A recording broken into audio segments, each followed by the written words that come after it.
Doctor గిండి సైఎస్ academy daily current affairs sessions కింద అటు యూపీఎస్సీ ఎగ్జామ్స్కి ఏపీపీఎస్సీ ఎగ్జామ్స్కి కావాల్సినటువంటి ప్రతి దైనందిక విషయాల్ని ఎవ్రీడే మీకు అందిస్తున్నాం. దాంట్లో భాగంగా ఎగ్జామినేషన్ పాయింట్ ఆఫ్ అవసరమైనటువంటి చాలా విషయాలు మన ముందున్నాయి. వన్ బై వన్ చూద్దాం. మొట్టమొదటిది మీరందరూ కూడా బహుశా పేపర్లో చూసుంటారు. Regulation of esports and online game మేటీ రూల్స్ 2026 పేరుతో మీరు చూసుంటారు. చూసారని అనుకుంటున్నా. మరి ఇక్కడ ద కోర్ లీగల్ బేస్ అంటే దీంట్లో ముందు మనం అనాలిసిస్ చేసుకోవాలి అసలు దేని గురించి టాపిక్, దీంట్లో ఏమేమి అంశాలు చూస్తే మొట్టమొదట ఇక్కడ లీగల్ బేస్ ఏంటంటే promotion and regulation of online gaming అంటున్నాడు. అంటే ఈ ఆన్లైన్ వచ్చేసిన తర్వాత గేమ్స్ స్టార్ట్ అయిపోయినాయి. చాలామంది పేరెంట్స్ చూస్తుంటాం, ఆ పిల్లలు రచ్చ చేస్తుంటారు, వాడి చేతిలో పెట్టేస్తున్నాడు గేమ్, వాడు అడిక్ట్ అయిపోతున్నాడు. అడిక్ట్ అయిపోయిన తర్వాత ఏం చేస్తున్నాడంటే చిన్నవాడు చెప్తా ఈ మొక్క వంగని మానే వంగనంటే పెద్దవాడు అయిపోతాడు. ఇంకొంతమంది పేరెంట్స్ వస్తారు చూస్తున్నారు ఒక ప్రిన్సిపాల్గా, సార్ మా వాడు మాట వినడం లేదు సార్ అన్నాడు. మొన్న ఒక ఇటీవల కనిపించింది వాళ్ళ ఇంట్లో ఒక సూసైడ్ కూడా జరిగింది అటెంప్ట్ అని చెప్పారు. ఎందుకంటే ఆ కుర్రవాడు కొంచెం పెద్దవాడయ్యాడు, పిల్లల మాట వినడం మానేశాడు. ఏం చేశారంటే డబ్బులు కావాలని కూర్చున్నాడు. సరే వాళ్ళు ఏదో కొంత ఇచ్చారు, ఇంకొంత అడిగాడు, ఇంకొంత ఇచ్చారు, ఇంకొంత అడిగి కొంత ఇచ్చారు, లక్షల్లో ఇచ్చారు. బాగా డబ్బు ఉండేవాళ్ళు తెలిసిన పేరెంట్. ఆ కుర్రాడు తీసుకెళ్ళి ఆన్లైన్లో బెట్టింగ్ పెట్టాడు. మన పబ్జీ గేమ్స్ చూస్తున్నాం ఇటీవల మనం గేమ్స్. ఇప్పుడు మీకు టాపిక్ అర్థమవుతుంది. కాబట్టి దీని గురించి ఇటీవల వార్తల్లోకి ఎందుకు వచ్చిందంటే సెంట్రల్ గవర్నమెంట్ తీసుకున్నటువంటి నిర్ణయాలు ఏమవుతున్నాయో, ఏ గవర్నమెంట్ అయినా సొసైటీ గురించి ఆలోచించాలి. అలాంటి టాపిక్ ఈరోజు ప్రజలంతా కూడా అందరూ కాకపోయినా పిల్లలు ముఖ్యంగా యూత్ పెడదామని పడుతుంది. పిల్లలే కాదు పెద్దవాళ్ళు కూడా బెట్టింగ్ పెట్టేస్తున్నారు.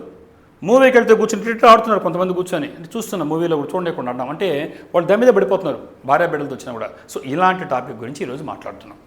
కాబట్టి ఇక్కడ promotion and regulation of online gaming act 2025-26. కాబట్టి మనకి 2025 ఆల్రెడీ ఉంది. ఇప్పుడు 26ని మన రూల్స్ని మనం ఏం చేస్తున్నామంటే May 1, 2026. కాబట్టి ఇప్పుడు మనం ఈరోజు మనం April 24 ఉన్నాం. May 1 నుంచి ఇక్కడ ఈ కొత్త రకమైన రూల్స్ ఇటు 2025లో ఉండే రూల్స్, 26 రూల్స్ వీటన్నిటి ఒక ఫ్రేమ్లో బిగిస్తూ ఈ కొత్త రకమైన చట్టాలు అమల్లోకి May 1 నుంచి వస్తున్నాయి. ఇది టాపిక్ ఎగ్జామినేషన్లో ఇంపార్టెంట్ టాపిక్. మరి వై న్యూస్ ఎందుకు అనుకున్నామంటే మేటీ అని తెలుసు మీకు, ministry of electronics and information టెక్నాలజీని ఇలా షార్ట్కట్లో రాస్తారు మేటీ అనే పేరుతో. కాబట్టి ఇది notified promotion and regulation of online gaming rules 2026. కాబట్టి ఇది ఏం చేసిందంటే నోటిఫై చేసింది. అంటే May 1 నుంచి అమల్లోకి వస్తుంది 2026లో. ముఖ్యంగా ఇప్పుడు ఉండేటువంటి దానికి ఒక పేరు పెట్టింది ప్రమోషన్ అండ్ రెగ్యులేషన్. అంటే ఒకటి ప్రమోట్ చేయడం కావచ్చు, నియంత్రించడం అన్నమాట. దానికి ఆన్లైన్ గేమింగ్ రూల్స్ అనే పేరుతో ఒక ఫార్మల్ ఫ్రేమ్వర్క్ని తయారు చేసింది.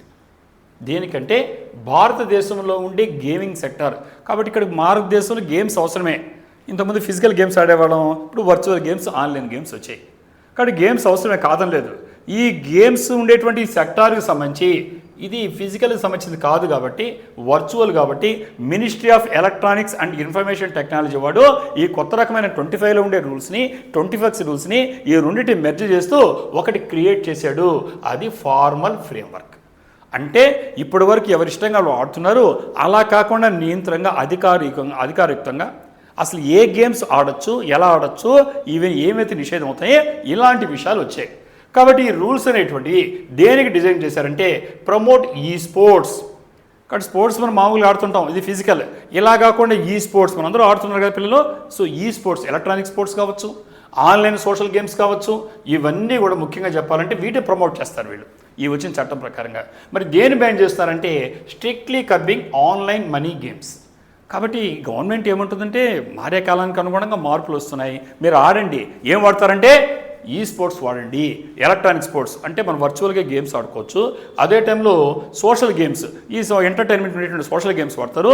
కానీ ఏం వాడద్దంటే ఇప్పుడు ఈ యొక్క ఆన్లైన్ మనీ గేమ్స్ ఏవైతే డబ్బులు పోగొట్టుకొని కుటుంబాలు గల్లంతైపోతూ పిల్లల ఆత్మహత్యలు కూడా ప్రేరేపిస్తున్నారో, యువత పెడదోవని పడుతుందో దాని గురించి ఇక్కడ మాట్లాడడం జరిగింది. సో కోర్ కాన్సెప్ట్ మీకు అర్థమైంది. మరి వాట్ ద యాక్ట్ సేస్, ఈ చట్టం ఏం చెప్తుందంటే The 2025 Act gives statutory recognition to esports and online social games. కాబట్టి ఇక్కడ రెండు యాక్ట్స్ మీరు గుర్తుపెట్టుకోవాల్సింది. 2025లో ఆల్రెడీ యాక్ట్ ఉంది, ఇప్పుడు 2026 వచ్చింది. ఈ మొదట్లో ఉండే యాక్ట్ ప్రకారం చూస్తే అది స్టాట్యుటరీ రికగ్నిషన్, చట్టపరమైనటువంటి గుర్తింపును ఇవ్వడం జరిగింది. ఎవరికి ఇచ్చిందంటే ఈ స్పోర్ట్స్కి, ఆన్లైన్ సోషల్ గేమ్స్కి ఇచ్చింది. అలాగే ఏం చేస్తుంటే legal base for national regulator, దీనికి సంబంధించి జాతీయ స్థాయిలో ఈ నియంత్రించేటువంటి ఆన్లైన్ ఈ గేమ్స్ని నియంత్రించడానికి, రెగ్యులేట్ చేయడానికి ఇక్కడ మనకు ఒక లీగల్ ఫ్రేమ్వర్క్ని బేసిస్ ఇవ్వడం జరిగింది. ఇదే సమయంలో ఇట్ ప్రోహిబిట్స్ ఆన్లైన్ మనీ గేమ్స్, ఈ మనీ గేమ్స్ మటుకు ఆడకూడదు. మీరు ఆడండి, ఈ స్పోర్ట్స్ వాడండి, అలాగని మీరు సోషల్ గేమ్స్ ఆడండి.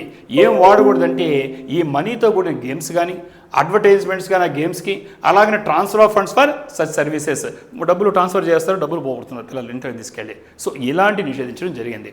సరే, ఇదే సందర్భంలో మీకు ఇప్పటికీ అర్థమవుతుంది ఇక్కడ మెయిన్ క్లాసిఫికేషన్ ఏంటంటే ఈ గేమ్స్ని ఎన్ని రకాలుగా విడగొట్టచ్చు, ఎలా ఉంటాయని చూస్తే ఇప్పుడు ఈ లా ఏం చెప్తుందంటే ఈ divides the sector into 3 broad categories. ఈ ఆన్లైన్ గేమ్స్ ఏమవుతున్నాయో ఈ ఆన్లైన్ గేమ్స్ 3 రకాలైనటువంటి సెక్టార్లకు విడగొట్టింది. సో దాన్ని ఈ స్పోర్ట్స్ అనే పేరుతో వాడుతున్నాం. ఈ స్పోర్ట్స్ అని అదేవిధంగా online social games, online money games అని వాడుతున్నాం. సో కాబట్టి ఇక్కడ ఈ స్పోర్ట్స్ అని, ఆన్లైన్ సోషల్ గేమ్స్ అని, ఆన్లైన్ మనీ గేమ్స్ అని 3 రకాలైనటువంటి కేటగిరీగా ఈ చట్టము నిర్వచించింది. అసలు ఈ స్పోర్ట్స్ అంటే ఏంటి తెలిస్తే ఈజీ అయిపోతుంది కదా. ఈ స్పోర్ట్స్ అంటే competitive skill based games played under pre defined rules. కాబట్టి ప్రీ డిఫైన్డ్ రూల్స్ అంటే దానికంటే కొన్ని నియమాలు ఉంటాయి. మన కబడ్డీకి, క్రికెట్కి ఇంకా తత్ర ఉన్నాయో అలాగే ఈ స్పోర్ట్స్ సంబంధించి ప్రీ డిఫైన్డ్ రూల్స్ అంటే ముందుగానే ఈ గేమ్ ఇలా ఆడాలి, ఇలా ఆడచ్చని వాళ్ళు ఉంటాయి. సో దీన్ని మనం ఏమంటున్నామంటే ఈ స్పోర్ట్స్ అనే పేరుతో పిలుస్తాం. ఇది ఇబ్బంది లేదు, ఆడమని చెప్తుంది. అలాగనే మనకు ఎంత కాంపిటేటివ్ స్కిల్ బేస్డ్ అనమాట. నువ్వు ఎంత తొందరలో పే చేస్తావు, నేను తొందరలో నువ్వు ఆడగలుగుతావు, నేను ఎంత తొందరలో ఆడగలుగుతాను చూస్తారన్నమాట. నెక్స్ట్ అలాగనే సోషల్ గేమ్స్ అంటే ఇవి ఎంటర్టైన్మెంట్ కోసంగా రిక్రియేషన్. మనం చూస్తుంటాం రకరకాల ప్రోగ్రామ్స్ వస్తుంటాయి. సో మనం జబర్దస్త్ ప్రోగ్రామ్ లాగానే ఇక్కడ కూడా ఈ ఆన్లైన్లో రకరకాలైనటువంటి ఎంటర్టైన్మెంట్ ప్రోగ్రామ్స్ వస్తున్నాయి. రిక్రియేషన్, వినోదానికి, కాలక్షేపానికి ఈ ఇబ్బంది లేదు. అలాగనే స్కిల్ డెవలప్మెంట్ ఉంటాయి, వితౌట్ స్టేకింగ్ మనీ, డబ్బులు పెట్టుబడి లేకుండా ఉంటాయి, అవి కూడా ఇబ్బంది లేదు. కానీ చివరిదైనటువంటి ఆన్లైన్ మనీ గేమ్స్, మనీని పెట్టుబడిగా పెట్టి ముఖ్యంగా అది నీకు ఏంటంటే ఇంకా మనీ వస్తుంది, నేను గెలుస్తాను ఆస్తుంది, ఇది మటుకు నిషేధిస్తుంది. కాబట్టి 3 రకాలైనటువంటి క్లాసిఫికేషన్ తెలుసుకోండి, ఎగ్జామినేషన్లో మీకు ఉపయోగపడేటువంటిది. సో ఇక్కడ ముఖ్యంగా ఈ చట్టం యొక్క ఉపయోగం ఏంటంటే ప్రొటెక్టింగ్ పీపుల్, సెక్యూరింగ్ ఇండియా, ప్రజలను రక్షించాలి, భారతదేశం భద్రంగా ఉండగలుగుతుంది. కాబట్టి ప్రివెంట్స్ అడిక్షన్, అడిక్ట్ అయిపోతున్నాం, మత్తు మందులాగానే ఈరోజు గేమ్స్కి అడిక్ట్ అయిపోతున్నారు. చూసాం, పిల్లలు ఆడనేలేదని తల్లిదండ్రులు చంపేశాడు. ఇటీవల వాట్సాప్లో చూస్తుంటారు. పిల్లలు తల్లిదండ్రులు ఎంత జాగ్రత్తగా ఉండాలో అర్థమవుతుంది మీకు. ఆ తల్లిదండ్రుల యొక్క కేరు చిన్నప్పుడు నేర్పిస్తున్నారు, అడిక్ట్ అయిపోతున్నాడు, ఇవ్వలేదని ఖచ్చితంగా కలగా పొడి చేశాడు పేరెంట్స్ని. సో ఇలాంటి పరిస్థితులు అడిక్షన్ అంటున్నాం. మత్తు పదార్థాలకు చాలా ప్రమాదకరమైంది.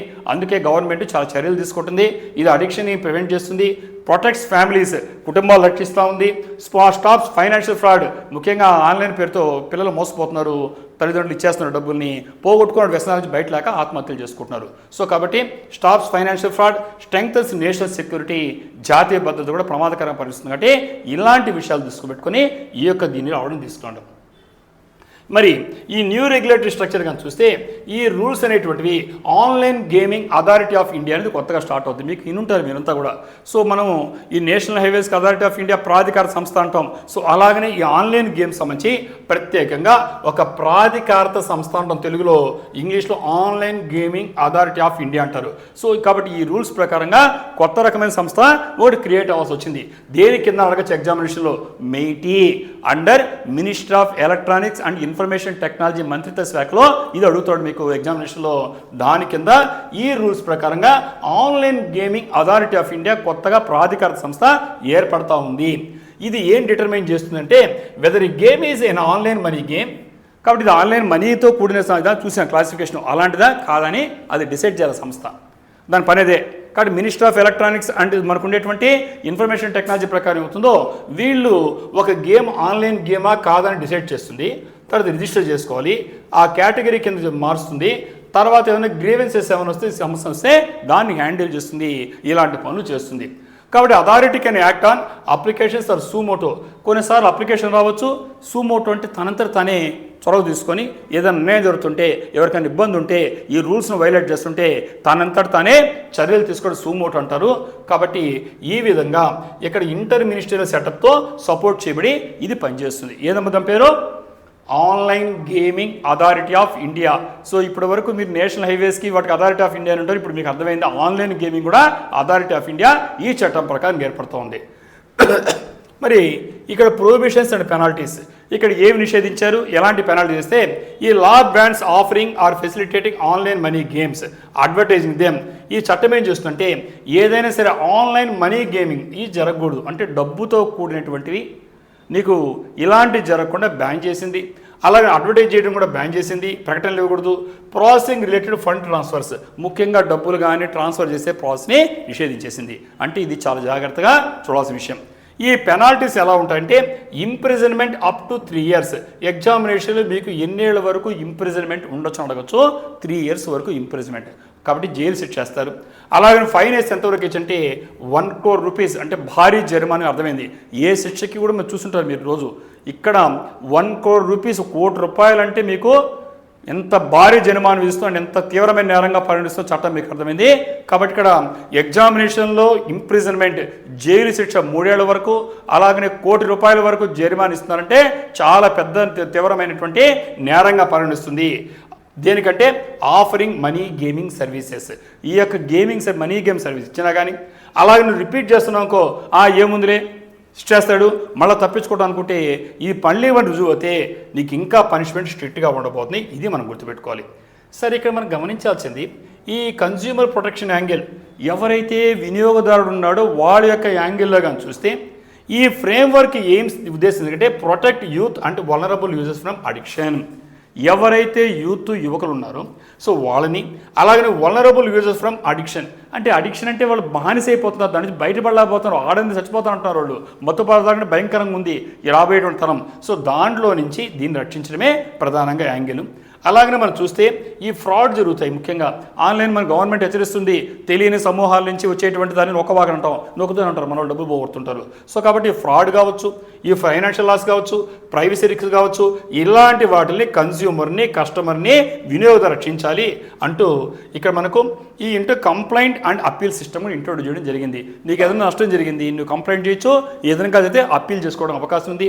ఇక్కడ టైం బౌండ్ ప్రాసెస్ పెట్టింది, అంటే వాళ్ళు నీకు లేట్ కాకుండా వినియోగదారుడికి న్యాయం జరగాలి కాబట్టి ఒక టైం బౌండ్ ప్రోగ్రామ్ తెలుతా ఉంది.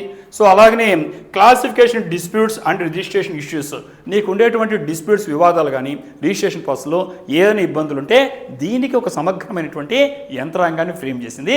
ఇది ఉపయోగపడే పని. మరి మనకు అటు యూపీఎస్సీ రాసేవాళ్ళు ఏపీపీఎస్సీ రాసే యాంగిల్లో ఏంటి దీనికి సంబంధించి చూస్తే ముఖ్యంగా ఈ టాపిక్ అనేటువంటి డిజిటల్ గవర్నెన్స్ పేపర్ ఉంది మీకు.